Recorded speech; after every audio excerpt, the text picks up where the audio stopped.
ఈ మధ్యకాలంలో వచ్చే కేసెస్ ఏవి ఎక్కువగా వస్తుంటాయి, ఏవి ఎక్కువగా మీకు వస్తుంటాయి?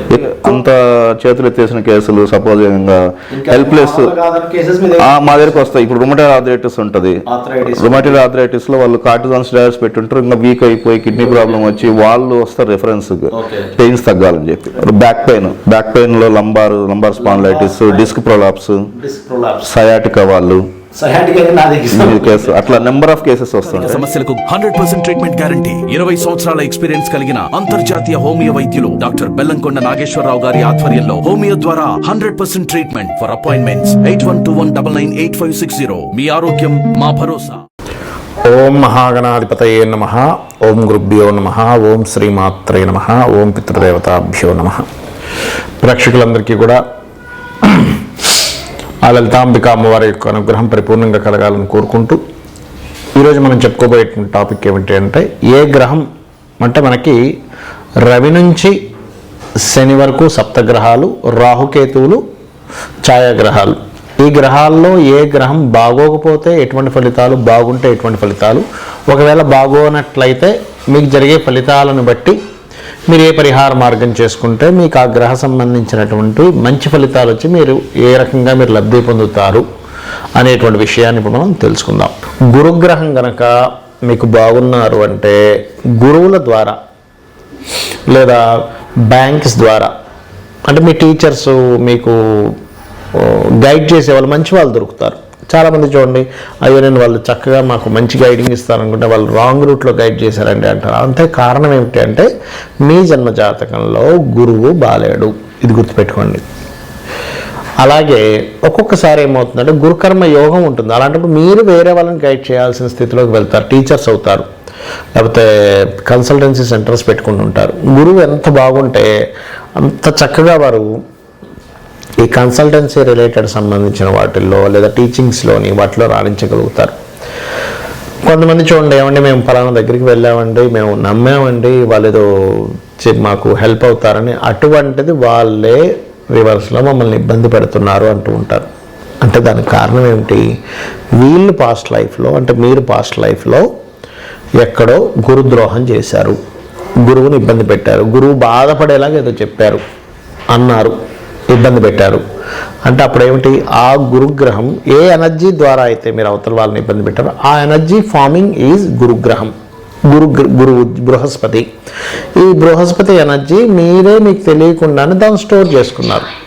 ఈ పాస్ట్ లైఫ్ కర్మ, ఈ కర్మకి ఏమిటి కనెక్టివిటీస్ అంటే ఇవి మీరు ఈ రకంగా స్టోర్ చేశారు అక్కడ మీ ఎనర్జీని. ఆ కర్మం చేసి ఆ రకంగా స్టోర్ చేసుకున్నారు. ఒక మంచి కర్మ చేశారనుకోండి, అంటే అలాగా దేవాలయాలకు మీరు ఏదైనా ఒక మంచి పని చేశారు, మీకు విద్య నేర్పిన వాళ్ళు, మీకు గైడ్ చేసిన వాళ్ళతో మీరు ఇబ్బంది పెట్టకుండా చక్కగా మెదులుకున్నారు. దాని అర్థం ఏమిటంటే మీరు పాస్ట్ లైఫ్లో చేసినటువంటి కర్మ ఏదైతే ఉందో చక్కగా మంచి కర్మగా స్టోర్ అయింది. అలా కాకుండా ఇలా చేస్తే ఈ రకంగా పాడైంది. దానివల్ల ఏమిటి ఫలితాలు అంటే సంతానం విషయంలో ఇబ్బందులు ఉంటాయి. అదేవిధంగా చూసుకున్నట్లయితే పూజా పునస్కారాది సంబంధించిన విషయంలో తెలియని కొంతమంది అంటుంటారు చూసారా, అబ్బా ఏం పూజలండి అవన్నీ ఏం చేస్తాంలేండి అని తెలియకుండా ఒక మాయ కమ్ముతూ ఉంటుంది మిమ్మల్ని. అంటే దేవతకి దూరం చేస్తూ ఉంటుంది గురువు పాడైనప్పుడు. లేదా ఒక్కొక్కసారి మంచి అంటే మోసగించే వాళ్ళని నమ్మడం జరుగుతూ ఉంటుంది గురుగ్రహం పాడైతే.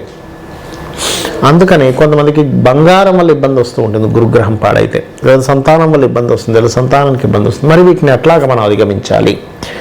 ఎప్పుడైనా గుర్తుపెట్టుకోండి, గురుగ్రహం మీకు జన్మజాతకంలో బాలేవు, ఈ యొక్క ఇబ్బందులు పడుతున్నారు అంటే దత్తాత్రేయుడిని ఆశ్రయించాలి. అంటే దత్తాత్రేయుడి యొక్క చరిత్ర చదవడం, దిగంబర శ్రీ పాదవల్లభ దిగంబర అనే నామస్మరణ చేయడం, జయ గురుదత్త శ్రీ గురుదత్త.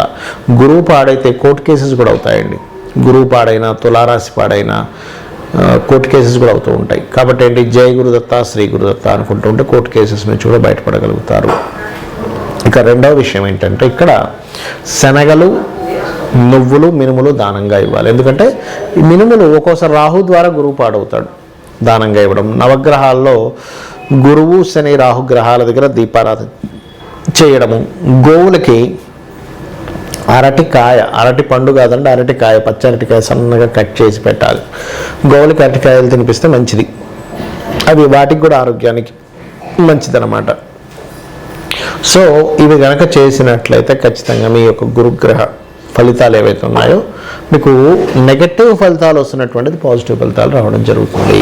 ఇప్పటి వరకు మనం చెప్పుకున్నటువంటిది ఏదైతే ఉందో దాని పర్టికులర్గా కొన్ని కండిషన్స్ ఉంటాయి. ఏమిటది? కండిషన్ నెంబర్ 1, మీ పర్సనల్ చార్ట్లో లగ్నం నుంచి క్యాల్కులేషన్ చేసి ఆ యొక్క రవి ఒక్కొక్కసారి రవి కావచ్చు, నవగ్రహాల్లో ఏదైనా కావచ్చు, పొజిషన్స్ని బట్టి కూడా మీకు ఫలితాలు అనేటువంటివి మారుతూ ఉంటాయి. ఒకటి గుర్తుపెట్టుకోండి. అది ఎలా అంటే మీ జన్మజాతకంలో లగ్నానికి శుభుడా పాప ఎలా ఉన్నారనేటువంటిది. రెండవది ఏమిటంటే ఇప్పటి వరకు మనం చెప్పినటువంటి ఏదైతే పరిహారాలు ఉన్నాయో అందులో మీ యొక్క తత్వం మార్చుకునే పరిహారాలు, మీరు చేసే కర్మలకు సంబంధించినటువంటిది, మీరు చేసేటువంటి దానాలకు సంబంధించినవి, జపం సంబంధించినది ఏదైతే ఉన్నాయో ఇవన్నీ కూడా కంటిన్యూస్గా చేయాలి. మార్పు రావాలి అంటే ఏదో ఒకరోజు చేశాను, ఓ వారం రోజులు చేశాను. చాలామంది చేసే మిస్టేక్ ఏంటంటే ఒక వారం చేశానండి అని వారం 10 రోజులు అవగానే మానేస్తారు. మళ్ళీ ఒక నెల రోజులకో, వారానికో, 2 వారాలకో గుర్తు వస్తుంది, అయ్యో ఆ రోజు మనం అనుకున్నాం కదా, మళ్ళీ స్టార్ట్ చేస్తారు.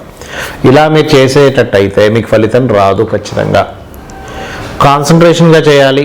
చాలామంది నన్ను అడుగుతుంది ఏంటంటే, ఏమండి నేను మీరు మంత్రం చెప్తున్నటువంటిది నేను కూర్చుంటాను, ఒక 5 నిమిషాలు మాత్రం కాన్సన్ట్రేషన్గా ఉంటుంది, దాని తర్వాత నా ఆలోచనలు ఎక్కడికో వెళ్ళిపోతాయి, ఏం చేయాలని అడుగుతూ ఉంటారు. నేను చెప్పేది ఒకటే, ఇది అందరికీ ఉన్న ప్రాబ్లం. ఇది అందరికీ కూడా మనం ఒక దాని మీద కాన్సన్ట్రేషన్ చేసేటప్పుడు కొంతమందికి అయితే అరసెకండ్లోనే వేరే దగ్గర వెళ్ళిపోతుంది ఆలోచన, మనస్సు, ఇవన్నీ కూడా వెళ్ళిపోతున్నా కూడా మళ్ళీ తీసుకొచ్చి కూర్చోబెడుతూ ఉండండి, మరలా సాధన చేయండి, మరలా మంత్రం చేస్తూ ఉండండి, కంటిన్యూస్గా చేస్తూ ఉండండి. అలాగ ప్రాక్టీస్లో మీకు కూర్చున్న దగ్గర అలాగ మంత్రం మీదే ధ్యాస చేయడం జరుగుతుంది. దాని ద్వారా మీకు ఫలితం కూడా వస్తుంది.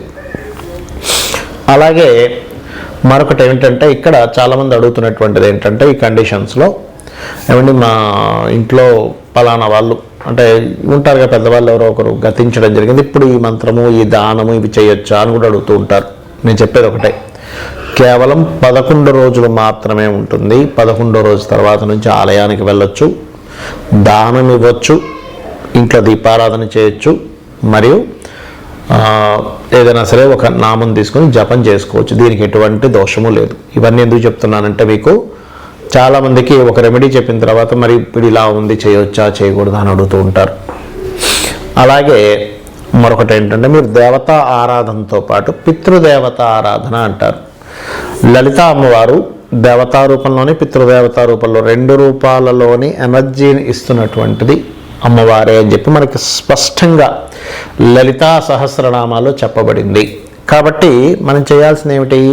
కేవలం ఇంట్లో దేవతా పూజ, లేకపోతే నిత్య దేవతారాధన, ఆలయానికి వెళ్ళడంతో పాటు అమావాస్యలు వచ్చినప్పుడు ప్రత్యేకంగా పితృదేవతల కోసమని స్వయం పాకం ఇవ్వండి. స్వయం పాకం అంటే మీకు బియ్యము 1 కిలోనో 2 కిలోలు 5 కిలోలు మీ స్తోమతను బట్టి బియ్యము, 2 రకాల పప్పులు, ఏవైనా వండుకునేటువంటి పప్పులు 2 రకాలు, ఆకుకూర 2 రకాల కూరగాయలు, పప్పు మిరపకాయలు, ఉప్పు, ఇటువంటివి ఇస్తారు.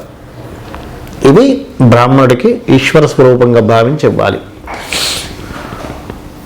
ఇవి ఎందుకు ఇవ్వాలి అంటే మనకి తెలియకుండానే మన గ్రహస్థితి ఒక్కోసారి దేవతా ఆరాధనతో పోదు, పితృదేవత ఆరాధన చేస్తేనే పోతుంది. అంటే వాళ్ళ కృతజ్ఞతాభావంతో మనం ఇస్తున్నాం. చాలామంది అనుకుంటారు ఏంటి, ఏమంటే మరి ఇక్కడ ఇస్తే వీళ్ళకి ఇస్తే అక్కడికి ఎలా వెళ్తుంది అని. ఇక్కడ మీరు అర్థం చేసుకోండి, ఒక బ్యాంకులో మనం ఒక చెక్ వేస్తే ఎక్కడో దేశంలో ఉండేటువంటి వాడికి డబ్బులు వెళ్ళట్లేదా? అలాగే మనము ఏదైనా సరే ఈ దేవతాశక్తి కానీ పితృదేవతాశక్తి కానీ ఎలా ఉంటుంది అంటే మీకు చాలా స్పష్టంగా చూపిస్తున్నటువంటిది, మన కంటికి కనబడేటువంటిది కాకుండా కంటికి కనబడకుండా కూడా ఒక కర్మ అనేటువంటిది జరుగుతూ ఉంటుంది, ఆ ఎనర్జీ అనేటువంటి ఫ్లో అవుతూ ఉంటుంది. కాబట్టి కంప్లీట్గా పితృదేవతలు ఉన్నారు, దేవతలు ఉన్నారు, భగవంతుడు అనేవాడు ఉన్నాడు, ఇప్పుడు నేను ఎంత అనుభవిస్తున్నా ఇదంతా పూర్వజన్మలో చేసుకున్నటువంటి కర్మనే.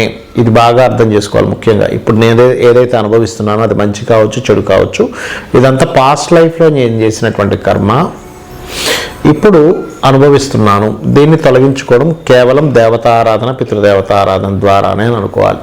ఇక మరొక పాయింట్ చెప్పి ముగిస్తాను. చాలామంది అంటుంటారు, ఏమండి ఈ దానము ఆలయంలో ఉన్న పురోహితుడికే ఇవ్వాలా, బయట బెగ్గర్స్ ఉంటారు లేకపోతే ఇంకెవరైనా ఉంటారు వారికి ఇవ్వచ్చా అని అడుగుతూ ఉంటారు. ఒకటే గుర్తుపెట్టుకోండి, శాస్త్రాల్లో దీనులకి అంటే పాపం ఇబ్బంది పడుతున్న వారికి చేయమని చెప్పింది, మీరు గ్రహ సంబంధించిన దానము చేయమని చెప్పింది. అయితే రెండిటికి రిజల్ట్స్ వేరు ఉంటాయని చెప్పబడింది. ఏమిటది అంటే, మీరు ఒక పురోహితుడికి ఇస్తున్నారు ఆలయంలో, వీరికి ఇచ్చేటువంటి దానం శాస్త్రోక్తంగా ఒక సంకల్పం చదువుకొని ఫలానా గ్రహ దోషము పోవాలి అని దానం ఇస్తున్నారు. అంటే ఏమిటి, మీ యొక్క పాస్ట్ లైఫ్లో చేసిన కర్మ యొక్క దోషాన్ని ఈ యొక్క పురోహితుడు తొలగించడానికి ఆ దానాన్ని తీసుకుంటున్నాడు. తర్వాత అతను గాయత్రి జపం చేసుకుంటాడు. దాని ద్వారా మీ యొక్క కర్మ చాలా మటుకు దగ్ధమయ్యేటువంటి ప్రాసెస్ ఈ దానం. మరి బయట ఇస్తాను చూసారా, బయట ఎవరికైతే మీరు బిచ్చగాళ్ళకు అడుక్కునే వాళ్ళకి లేకపోతే ఏమీ లేనటువంటి పేదవారికి మీరు దానం ఇస్తారు. డబ్బులు కానివ్వండి, వస్త్రం కానివ్వండి, అన్నం కానివ్వండి, ఏదైనా సరే మీరు వాళ్ళకు ఉపయోగపడేది ఇస్తున్నారనుకోండి.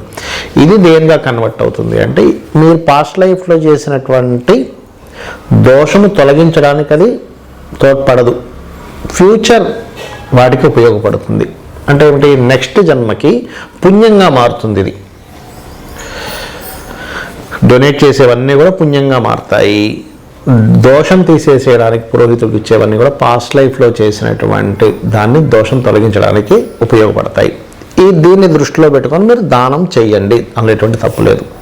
సో ఇప్పుడు నేను చెప్పినటువంటి కండిషన్స్ ఏవైతే ఉన్నాయో ఇవన్నీ పాటించి మీరు ఆ లలితాంబిక అమ్మవారి యొక్క అనుగ్రహాన్ని పరిపూర్ణంగా పొందాలని మనస్ఫూర్తిగా కోరుకుంటూ శ్రీమాత్రే నమః.